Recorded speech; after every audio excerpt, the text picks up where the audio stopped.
ధనుస్సు రాశి. ధనుస్సు రాశి ఆగస్ట్ 16-31.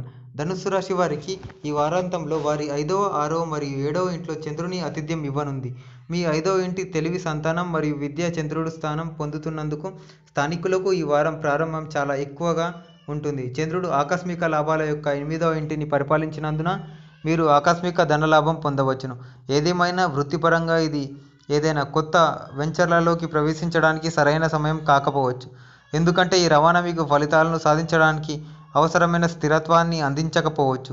వ్యక్తిగతం ముందు వారి కుటుంబాన్ని విస్తరించడానికి సిద్ధంగా ఉన్న వారికి ఇది శుభకాలం. విద్యార్థులు వారి విద్యావేత్తలలో మంచి పనితీరు కనబరిచే అవకాశం ఉంది. ఇది వారి తల్లిదండ్రులకు ముఖాలకు ఆనందాన్ని మరియు చిరునవ్వును ఇస్తుంది. మీ 6వ ఇంటిలో చంద్రుని యొక్క తదుపరి స్థానం దాని ఉన్నతమైన స్థితిలో ఉన్న ధనస్సు స్థానికులకు అధిక పోటీ శక్తిని అందిస్తుంది. వారి మార్గంలో ఉన్న అడ్డంకులు మరియు అడ్డంకులకు సమర్థవంతంగా ఎదుర్కోవడానికి వృత్తిపరంగా చంద్రుని యొక్క ఈ స్థానం వ్యవధిలో పేరు మరియు కీర్తిని సాధించడంలో మీరు సహాయపడుతుంది.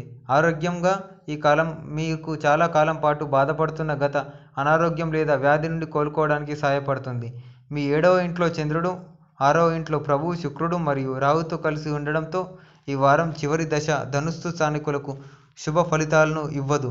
భాగస్వామ్య రూపంలో మీరు వ్యాపారాన్ని కలిగి ఉంటే మీ వ్యాపారంలో మీరు కొన్ని సమస్యలను ఎదుర్కొంటారని ఇది సూచిస్తుంది. మీ భాగస్వామి మిమ్మల్ని బెదిరించడానికి ప్రయత్నించవచ్చు. ఇది మీ ఇద్దరి మధ్య కొన్ని ఘర్షణలు లేదా తేడాలు తెస్తుంది. పరిహారం: రోజు ఉదయాన్నే మీ నుదుటిపై కుంకుమాన్ని తిలకంగా దిద్దుకోవడం మర్చిపోవద్దు. మూల: పూర్వాషాఢ, ఉత్తరాషాఢ 1వ పాదం. యాదృచ్ఛికంగా తప్పులు దొర్లే ఆస్కారం ఉంది. వివాదాలకు దూరంగా ఉండాలి. అపరిచితులతో జాగ్రత్త. డబ్బుకు ఇబ్బంది లేకున్నా సంతృప్తి ఉండదు. సకాలంలో చెల్లింపులు జరుగుతాయి. పనులకు మందకొడిగా సాగుతాయి. అది సోమవారాల్లో ముఖ్యుల కలయిక వీలుపడదు. బంధువులతో విభేదాలు తలెత్తుతాయి. కొన్ని విషయాల్లో పట్టించుకోవద్దు. కనిపించకుండా పోయిన పత్రాలు లభిస్తాయి. గృహంలో మార్పు చేర్పులకు అనుకూలం. ఆధ్యాత్మికత పెంపొందుతుంది. వ్యాపారాభివృద్ధికి మరింత శ్రమించాలి. చిరు వ్యాపారులకు ఆశాజనకంగా ఉంటుంది. ఉద్యోగస్తులకు ఏకాగ్రత, సమయపాలన ప్రధానం. అధికారులకు ధన ప్రలోభం తగదు. న్యాయ, వైద్య, సాంకేతిక రంగాల వారికి ధనాభివృద్ధి, ప్రయాణం సానుకూలించదు.